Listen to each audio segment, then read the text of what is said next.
मायावती चुनाव मैदान में कूद गई हैं, माया की एंट्री हो गई है। उस माया को मेन स्ट्रीम मीडिया ने साइड कर दिया, ऐसा लग रहा है कि मायावती है ही नहीं।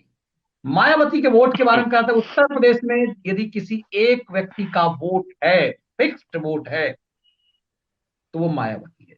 क्योंकि फिक्स्ड बिल्कुल। वोट हमारे क्या कहा जाता है, योगी आदित्यनाथ का फिक्स्ड वोट गोरखपुर में कहा जाता है कि है, लेकिन हम्म। हाँ। लालू यादव का फिक्स्ड वोट है, चौधरी चरण सिंह का फिक्स्ड वोट था, मुलायम सिंह यादव का फिक्स्ड वोट है ना, ये माना जाता है। करुणानिधि का फिक्स्ड वोट है। उसमें माना जाता है कि जितना फिक्स्ड वोट मायावती का है, उतना ना अखिलेश का है, ना जयंत का है, ना किसी का है। फिर भी जयंत चर्चा में है, जो एक मतलब एक कस्बा में छोटा सा जाटों के नेता है। लेकिन मायावती जो पूरे उत्तर प्रदेश में दलितों की नेत्री हैं, उत्तर प्रदेश की सबसे प्रभावशाली मुख्यमंत्री में रही, अब वो मैदान में कूद गई। लुटियन मीडिया कहती है कुछ है ही नहीं, बस टक्कर सिर्फ अखिलेश और इसके साथ है। अब आप लोग जमीन पे घूम रहे हैं, बारी बारी से सत्यन पहले आप, कि इसका क्या इम्पैक्ट है जब माया अब मैदान में आ गई है। सर, इसका सबसे बड़ा, अगर हम मतलब इसके पहले के इलेक्शंस को लें, कि इसके पहले जैसे 2017 को इलेक्शन को आप उठा के देखेंगे, सीटें मायावती की 19 निकली 403 में, और अखिलेश यादव की शायद 47 निकली। लेकिन जो वोट प्रतिशत है, आप अगर वोट प्रतिशत पे नजर डालेंगे तो वोट प्रतिशत मायावती का अखिलेश यादव से भी ज्यादा रहा। और यही आप इसके पहले अगर आप 2014 का लोकसभा चुनाव देखेंगे, 2017 का विधानसभा चुनाव देखेंगे, या 2019 का लोकसभा चुनाव देखेंगे, तो जो मायावती का 20% से लेकर 30% के बीच में जो वोट परसेंटेज है, वो बरकरार रहा है। और यही कारण है कि आज जब बात की जाती है लगातार कि किस तरह से मायावती राजनीति कर रही हैं, इस समय जो राष्ट्रीय महासचिव हैं सतीश जी, वो लगातार इस बात को भी उठाते हैं कि मेरा जो वोट परसेंटेज है वो फिक्स है। और ये हकीकत भी है सर, इसे नजरअंदाज नहीं किया जा सकता। आप अगर इसके पहले लोकसभा चुनाव का उदाहरण लेंगे, जब सपा और मायावती का गठबंधन हुआ था, सपा सिर्फ 5 सीटों में सिमट गई, लेकिन वहीं पे मायावती 10 सीटें जीत के आई। यानी इससे ये बात तो स्पष्ट होता है कि कहीं ना कहीं समाजवादी पार्टी से भी वर्चस्व जो है वो मायावती की ज्यादा रही। 4 बार की मुख्यमंत्री मायावती रह चुकी हैं, जब बामसेब से काशीराम से जुड़ी, फिर उसके बाद लगातार जब 84 में बहुजन समाजवादी पार्टी का गठन हुआ, फिर उसके बाद कैराना से वो चुनाव हारी निर्दलीय लड़के विधानसभा, फिर बिजनौर से उन्हें सफलता मिली। तो उनकी एक ये जो पिच पे खेलने वाली कि मैं दलितों को सम्मान दिलाऊंगी, ये पिच पे जो उनकी खेलने वाली राजनीति रही, वो बड़े ही सकारात्मक स्तर से बढ़ती चली गई। आप देखेंगे कि जब काशीराम ने उन मायावती से कहा कि अब जाके आप राज्यपाल से कह दीजिए कि मतलब जब सपा और मुलायम सिंह यादव मायावती का गठबंधन था, गेस्ट हाउस कांड हुआ था, तो जैसे ही सरकार गिरी थी, किस तरह से समाजवादी पार्टी के नेताओं ने गेस्ट हाउस में घुस के लखनऊ के मायावती के साथ क्या क्या किया था, वो मीडिया के सामने थी, लगातार सुर्खियों में भी रहा कि एक महिला के साथ इस तरह की चीजें नहीं की जानी चाहिए थी। कारण यही था कि मुलायम सिंह यादव को भी, क्योंकि वो एक सधे नेता है, वो अपनी राजनीति उन्हें कहीं से थाली में परोस के नहीं मिली है, वो भी जमीनी से शुरू किए हुए। तो उन्हें पता है कि वोट प्रतिशत और जातिगत समीकरण उत्तर प्रदेश में कितना महत्वपूर्ण भूमिका निभाता है। शायद यही कारण है कि उस समय इतने गंभीर नेता मुलायम सिंह यादव का भी दिमाग नहीं काम किया था कि इस तरह से गेस्ट हाउस जैसा कांड हो गया था। अब उसके बाद से लगातार 2007 में देखिए कि जिस तरह पहले कहा जाता था तिलक तराजू और तलवार, इनको मारो जूते चार, जब मैं 80 के और 90 के दशक की बात कर रहा हूं, उस तरह की इस तरह की लगातार बयानबाजियां की जा रही थी कि जो दलित है और ओबीसी है इसे हम लामबंद कर सकें, और ठाकुर समाज को, ब्राह्मण समाज को और बनिया समाज को गाली देके। लेकिन एक ये स्पष्ट है, और एक ही वजह से मैं मायावती को असफल मुख्यमंत्री भी मैं मानता हूं, क्योंकि वो हमेशा दलितों पे राजनीति की और कभी भी दलितों के दम पे अपना सरकार बनाने में सफल नहीं रही। 2007 में जिस तरह से कहा गया ब्राह्मण शंख बजाएगा, हाथी दिल्ली जाएगा, हाथी चढ़ता जाएगा, उसके बाद से लगातार अखबार पटे रहे सोशल इंजीनियरिंग, सोशल इंजीनियरिंग, ऐसी सोशल इंजीनियरिंग जिस तरह से मायावती की, और बहुमत में सरकार आई उनकी। तो यानी कि ये बात तो स्पष्ट है, और ये मायावती के शुरुआती राजनीति से लेकर अब तक में ये बात तो स्पष्ट हो जाती है कि कोई भी मुख्यमंत्री उत्तर प्रदेश का एक भी जातिगत समीकरण को लेके सत्ता में नहीं आ सकता। अगर वो कहे मैं ब्राह्मणों का नेता हूं, अगर कोई कहे मैं ठाकुरों का नेता हूं, अगर कोई कहे मैं दलितों का नेता हूं, तो ये तो संभव नहीं है। और ये मायावती का उदाहरण भी है कि लगातार इसके पहले 2007 के पहले वो 3 बार गठबंधन में, कभी भाजपा तो कभी सपा के साथ मुख्यमंत्री रही, लेकिन कभी भी उनकी पूर्ण बहुमत की सरकार नहीं आई। जब नारेबाजी हुई ब्राह्मण शंख बजाएगा और सभी जातियों का एक साथ मायावती को वोट मिला, तब जाके वो सत्ता में आ पाई। और यही आज भी है कि जब 2017 में बीजेपी की गवर्नमेंट बनी, तो लोगों ने कहा कि ओबीसी, दलित और जो ब्राह्मण ठाकुर सभी जातियों के लोग मिलके एक तरफा वोट दिए हैं, जिसके कारण इतनी ज्यादा पूरे उत्तर प्रदेश के इतिहास में सबसे ज्यादा सीटें लाकर भारतीय जनता पार्टी अपनी सरकार बनाने में सफल रही। तो ये सबसे बड़ा जो भूमिका है वो नजर आता है। तो आज भी मायावती को कम नहीं आंका जा सकता। मायावती इसके पहले भी कहीं से चुनाव नहीं लड़ी थी, इस बार भी वो कहीं से चुनाव नहीं लड़ रही हैं, लेकिन जो जो उनके कैंडिडेट हैं वो खासा प्रभाव डालते हैं। हाँ, एक चीज से हम मान सकते हैं कि मायावती कहीं न कहीं इस बार उस रेस में नहीं है जिस रेस में 2017 या 19 या 14 के लोकसभा चुनाव में थी। उसका ये कारण है कि जो उनके बड़े नेता थे, जैसे मैं रामअचल राजभर का नाम ले लूं, लालजी वर्मा का नाम ले लूं, और भी कई नेता थे, जैसे हकीम लालबिन थे, रामवीर उपाध्याय थे, सुषमा पटेल थे।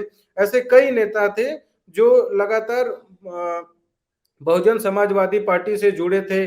कई कई तो ऐसे विधायक थे जो लगातार, जैसे अब मैं रामअचल राजभर का भी नाम लेता हूं, तो वो सन 1993 से लगातार विधायक बने थे। एक बार 2012 में वहां सपा की सरकार बनी थी, उनके सीट पे अंबेडकर नगर में उनकी अकबरपुर सीट है, वहां पे एक बार बस सपा की सरकार बनी थी। नहीं तो रामअचल राजभर सोचिए 93 से लगातार जीतते आ रहे हैं। और ऐसे गद्दार नेता रामअचल राजभर अगर समाजवादी पार्टी की तरफ जाते हैं, तो जाहिर सी बात है कि मायावती को इन चीजों से नुकसान पड़ेगा।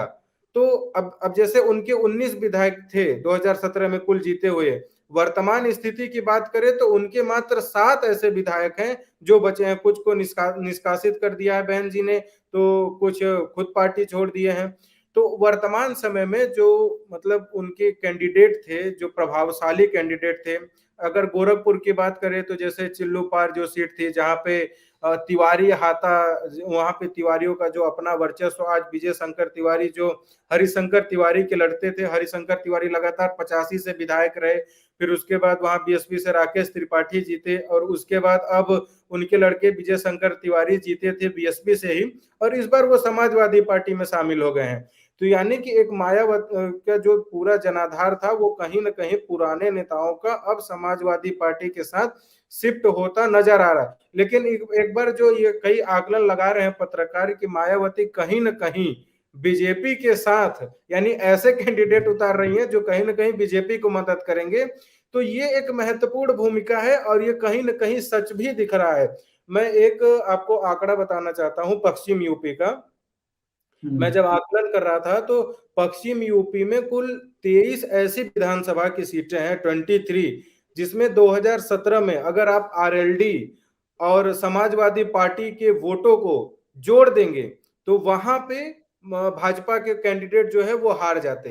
कहीं पे 3000 वोट से हार रहे हैं, कहीं 4000 वोट से हार रहे हैं, कहीं तो भारी अंतर से हार रहे, क्योंकि वहां पे उनके कैंडिडेट 23,000 24,000 वोट लेके जयंत के कैंडिडेट थे, लेकिन अखिलेश यादव साथ नहीं थे, उनका कोई गठबंधन नहीं था, इस वजह से भारतीय जनता पार्टी जीत गई है। कुल ऐसे पश्चिम यूपी में 23 सीटें हैं। लेकिन मायावती क्या इस बार खेल की हैं, क्योंकि कहा जाता है कि जाट जो है वो ज्यादातर जयंत के ही साथ हैं, बीजेपी के साथ कुछ कम है, 50% है। तो इस बार मायावती क्या खेल की हैं कि जैसे जहां पे सपा और आरएलडी से प्रत्याशी अगर जाट है, तो वहां से मायावती ने भी जाट उतार दिया है। जहां से सपा और आरएलडी के प्रत्याशी मुस्लिम है, वहां से मायावती ने भी मुस्लिम उतार दिया। मैंने कुछ लिखे, जैसे शामली है, अच्छा, बहुत शामली से, इंटरेस्टिंग, बताइए। हाँ, शामली विधानसभा जो सीट है वहां से बीएसपी ने जाट उम्मीदवार उतारा है, और जबकि आरएलडी और सपा से भी जाट ही उम्मीदवार है। तो लोग ये कह रहे हैं कि कुछ नहीं तो कम से कम जैसे एक विधायक अगर कोई प्रत्याशी है तो ऐसा तो है नहीं कि कोई जमानत जब्त करवाने वाले व्यक्ति को विधायक प्रत्याशी बना देगा। जाहिर सी बात है कि बहन जी की नजर में इस तरह की लगा होगा, उसकी भूमिका होगी कि नहीं वो विधायक जीत पाएगा, तभी उसे बनाया है। अब बुढ़ाना को उठा के देखेंगे तो वहां से भी बीएसपी मुस्लिम उम्मीदवार उतारा है, जबकि आरएलडी और सपा के भी हैं। ऐसे सिवाल खास है, मुजफ्फरनगर है, बड़ौत है, जहां पे कहीं अगर पिछली बार समाजवादी पार्टी ब्राह्मणों को उतारी थी तो मायावती इस बार ब्राह्मण उतार दी है। किठौर विधानसभा सीट है, संभल विधानसभा सीट है, इस बार मायावती ने वहां पे जैसे आरएलडी और सपा ने जहां पे मुसलमानों को उतारा है, वहां पे मायावती ने भी उतार दिया है। तो ये जो पत्रकार कुछ है जो आकलन लगा रहे हैं कि कहीं न कहीं इस बार मायावती जो है वो भारतीय जनता पार्टी के पक्ष में बैटिंग कर रही हैं, तो इन आंकड़ों से सामने भी आता है कि मायावती आखिर इस तरह के कैंडिडेट्स क्यों उतार रही हैं, जिससे लोगों को ये लग रहा है कि मायावती जो है वो भारतीय जनता पार्टी के पक्ष में बैटिंग कर रही है। जाहिर सी बात है कि आरएलडी जातिगत समीकरण देखिए सर, यूपी से नकारा नहीं जा सकता, विकास अलग मुद्दा है और सुरक्षा अलग मुद्दा है, लेकिन व्यक्ति अंततः आके कि हमारे जाति का नेता हो, हम यही के वोट दे भाई, उसे हम तो अंततः आके इसी पे रुक जाता है। तो इस बार मायावती ने यही गणित और यही समीकरण लगा के किया है, और सर ये रिकॉर्ड भी रहा है कि मायावती का वोट परसेंटेज खिसका नहीं है, चाहे विधानसभा का चुनाव हो चाहे लोकसभा का चुनाव है। तो ये इस बार इस मतलब 2022 के विधानसभा चुनाव में मायावती की भूमिका भी जो हिडन है, जो पर्दे पे नहीं दिख रही है, जो तमाम आपने जैसे कहा कि मीडिया में इस तरह की चीजें सामने नहीं आ रही है कि मायावती का हुजूम क्या है, तो वो इस चीजों से निर्भर कर रही है। लेकिन जो मायावती का एक्चुअल जो नेता थे उनको सपा में शिफ्ट होने से कुछ वोट जो है मतलब कुछ वोट परसेंटेज जो है वो सपा की ओर जा सकता है, अगर बीजेपी वहां मजबूती से ना लड़ी तो। लेकिन खासकर पश्चिम यूपी में जैसे मैंने आपको 23 सीटों का उदाहरण दिया, अगर 23 में से कम, मुझे मेरा जो अनुमान है कम से कम 8-9 सीटें ऐसी है जहां पे बसपा अपना गहरा असर डालेगी, और उसके बाद बीजेपी के कैंडिडेट यहां से इसलिए निकल जाएंगे क्योंकि जातिगत समीकरण जो है मायावती ने बहुत गड़बड़ कर दिया है आरएलडी और सपा के लिए, इस तरह के उम्मीदवार। और एक बात और है सर, देखिए मायावती ने अपनी जब सियासी सफर की शुरुआत की, हरौड़ा विधानसभा सीट थी, अब सहारनपुर देहात हो गई है शायद, वहां से वो लगातार चुनाव जीतती रही, और बिजनौर से उन्होंने सांसदीय का चुनाव जीता। तो यानी कि जो मायावती का गढ़ रहा वो कहीं न कहीं पश्चिम यूपी अधिक रहा, बतौर तुलना में अगर हम पूर्वांचल अवध या बुंदेलखंड से तुलना करें तो पश्चिम यूपी उनका खासा वोट बैंक माना जाता था। तो अगर पश्चिम यूपी में मायावती इस तरह का खेला अगर कर गई तब तो ये बीजेपी के लिए बड़ा फायदे का सौदा रहेगा। उनके जो एमएलए गए हैं उससे तो सपा को फायदा होगा, और हो सकता है कि यही कारण हो कि हमारे सभी एमएलए को सपा उठा ले गई तो हम इधर से कैंडिडेट देके बीजेपी की मदद कर देते हैं, ले जाओ भैया जितवा लो एमएलए, 19 से 7 हो गए ना, हम तुम्हारे 23 को नुकसान पहुंचा देंगे। हो सकता है कि बदले की भावना में मायावती ने इस तरह का काम किया हो, लेकिन जातिगत समीकरण को देखते हुए और कैंडिडेट्स को देखते हुए ये स्पष्ट हो रहा है कि मायावती इस बार कहीं ना कहीं जीतने के मूड में नहीं लेकिन जिताने के मूड में जरूर है, वो भी बीजेपी को। सर हाँ जैसा सत्यम जितेंद्र ने कहा ना, सत्यम ने तो बहुत रोचक बातें बताई। आप भी कुछ बताइए, आप तो बहुत आप लंबे समय से घूम रहे हैं बिल्कुल जमीन पे। बिल्कुल बिल्कुल, मैं कह रहा हूँ सर, जैसे सत्यम ने कहा, तो मायावती ने एक चालाकी दिखाई है। अगर आप मुस्लिम उम्मीदवार देखेंगे तो जो गठबंधन से मुस्लिम उम्मीदवार उतरे हुए हैं वो सिर्फ 32 मुस्लिम उम्मीदवार हैं, मगर मायावती ने जो मुस्लिम उम्मीदवार उतारे हैं वो 39 मुस्लिम उम्मीदवार उतारे हैं इस बार। तो ये भी चीजें हैं। और मैं एक आगरा पे जहां जहां से इन्होंने वर्चुअल रैली की शुरुआत करी, जो आगरा है सर, यहाँ का भी एक इतिहास रहा है। आगरा को दलितों की राजधानी कहा जाता है, वहां सबसे बड़ी मात्रा में दलित रहा करते हैं, और खासकर जाटव, जो कि मायावती के कोर वोटर कहे जाते हैं। जब 2007 में मायावती, कुल विधानसभा जो आगरा की है वो है 9 विधानसभाएं हैं सर, और जिसमें से जब 2007 में मायावती जीती थी तो उस समय 6 विधानसभा सीटों पे उनका कब्जा था। 2012 में भी जब उनकी सरकार नहीं आई थी फिर भी वो 6 विधानसभाओं पे उनका कब्जा था। और 2017 में जब 9 की 9 विधानसभा जो थी वो बीजेपी ने जीती थी, उस समय भी जो 7 विधानसभाएं थी उस पे मायावती दूसरे नंबर पर रही थी, सपा का कोई अस्तित्व नहीं था। तो उनका आगरा से शुरुआत करना एक क्लियर मैसेज है। और कहा जाता है कि जो बसपा का जो वोटर होता है वो साइलेंट वोटर होता है, वो हो हल्ला में नहीं जाता। ये जो सारा हो हल्ला होता है वो उस हो हल्ला में नहीं जाता, उसको हाथी का बटन दबाना है, वो हाथी कहा जाता है चुपचाप कमल छाप, यहाँ भी होता है चुपचाप हाथी छाप। इनका होता है ना, तो इनका ये मकसद होता है कि हम दे देंगे, हमको ज्यादा हो हल्ला में नहीं पड़ना। दूसरी चीज, जैसा इन्होंने पश्चिमी उत्तर प्रदेश में कहा, सर जाटों के बाद जो सबसे ज्यादा जो जाति डोमिनेट करती है पश्चिमी उत्तर प्रदेश में वो दलित है। इस पे किसी का ध्यान ही नहीं जाता। ये जो जाट मुस्लिम वाला खेल चल रहा होता है, दलित भी बहुत हद तक डोमिनेट करता है। पूरे उत्तर प्रदेश में सर जो दलितों की पॉपुलेशन है वो 21% है, पूरे उत्तर प्रदेश में जो दलितों की पॉपुलेशन है। और जिसमें से जो जाटो है वो 11.7% है, मतलब करीब करीब 50%। और वो मायावती को छोड़कर कहीं वोट नहीं दे सकते, ये भी कैलकुलेशन है। और दूसरी चीज, एक चीज मेरे पर डेटा पड़ा हुआ है, जब ये सत्ता में आई थी, जब इनकी सरकार बनी थी, तो इनकी जो सीटें थी 206 थी। मायावती जब सत्ता में आई थी 206 सीटें थी। उस कितना, हाँ 206 सही। सीटें थी। हाँ 206 सीटें थी। उस समय जो इनका वोटिंग परसेंटेज था वो था 30.43%। वोटिंग सबसे परसेंटेज आप देखिए, ठीक है, बसपा। 30% के करीब करीब था। फिर ये 2012 में जब ये सत्ता विहीन होती हैं, इनको 80 सीटें मिलती हैं, वोटिंग परसेंट में गिरावट आता है, मगर 25% जो वोटिंग परसेंटेज होता है वो बरकरार रहता है बिल्कुल इनका। बिल्कुल। उसके बाद जब ये सत्ता से दोबारा खिसकती हैं, जब 2014 में 2014 में जब लोकसभा का चुनाव होता है, उस समय इनको 0 सीटें आती हैं, मगर इनका करीब करीब 20% जो वोटिंग परसेंटेज रहता है वो बरकरार रहता है। ठीक है सर। उसके बाद ये 2017 में जो विधानसभा चुनाव होते हैं उनमें इनको 19 सीटें आती हैं, जिनमें इनका वोटिंग परसेंट बढ़ के 22 से 23% के बीच बीच चला जाता है। करीब करीब 22.5% के करीब करीब इनका परसेंटेज बढ़ जाता है। 19.5 से ये 22% के करीब चली गई। उसके बाद इनका जो चुनाव होता है 2019 में, सीटें भले कम रह जाती हैं, मगर इनकी जो परसेंटेज होते हैं 19.43, मतलब बरकरार है, 20% से 22% के बीच बीच बरकरार है। और ये इनका कोर वोटर है और ये वोट देगा ही देगा। इस बार मायावती देखिए, आप एक चीज देखेंगे, वो ज्यादा मुस्लिम मुस्लिम नहीं कर रही। पिछली बार जैसे उन्होंने बयान दिया था कि मुसलमान एक हो जाओ, हमें वोट दो, आपने देखा होगा उस समय रिएक्शन भी चला था। तो मायावती को पता है इसमें कंपटीशन बहुत है, तो इस फालतू के कैटेगरी में मैं ना पढ़ूं, क्योंकि उनको आप देखेंगे किसान आंदोलन में भी वो ज्यादा एक्टिव नहीं रहे, जिस तरीके से अखिलेश यादव भाग भाग के गए, या ये प्रियंका गांधी ने जिस तरीके लखीमपुर में बीएसपी उस तरीके से एक्टिव नहीं रही।